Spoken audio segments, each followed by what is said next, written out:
নমস্কার দর্শক বন্ধু, আমি সুরজিৎ ব্যানার্জি আরও একবার আপনাদের কাছে উপস্থিত হলাম। সামনেই জন্মাষ্টমী, 16ই আগস্ট 2025-এ জন্মাষ্টমী পালন করব আমরা। 15ই আগস্ট রাত্রিবেলা জন্মাষ্টমী পড়ছে, 16ই আগস্ট রাত্রিবেলা পর্যন্ত থাকবে। আমরা 16ই আগস্ট জন্মাষ্টমীটা পালন করব।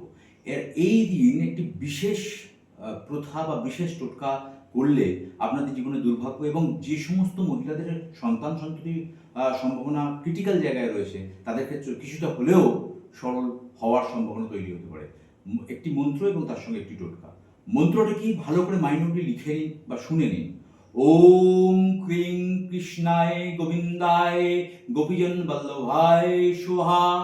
108 বার জন্মাষ্টমীর দিন যখন পালন করবেন তখন এই জন্মাষ্টমীর দিন 108 বার এই মন্ত্রটি পাঠ করবেন এবং কৃষ্ণকে শশা নিবেদন করবেন। শশার মাথাটা কেটে শশা নিবেদন করবেন, তখনই কৃষ্ণের কিন্তু জন্ম। আপনারা সবাই জানেন মোটামুটি, তবুও বলে রাখছি।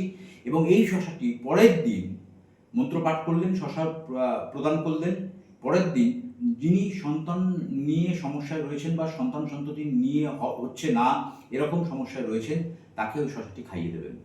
এইটুকুন কাজ স্বয়ং কৃষ্ণ ভগবান আপনাকে আশীর্বাদ দান করবে এবং আমার মনে হয় আপনাদের সন্তান সন্ততি নিয়ে যে সমস্যা হচ্ছে বা যা প্রবলেম হচ্ছে সেই জায়গা থেকে আপনারা সন্তান সন্ততি প্রাপ্তি লাভ হওয়ার সম্ভাবনা তৈরি হতে পারে। সুতরাং করে দেখুন এবং জন্মাষ্টমী তিথিটাকে সুন্দরভাবে পালন করুন এবং নিজের ভাগ্যের উদয় করুন। নমস্কার।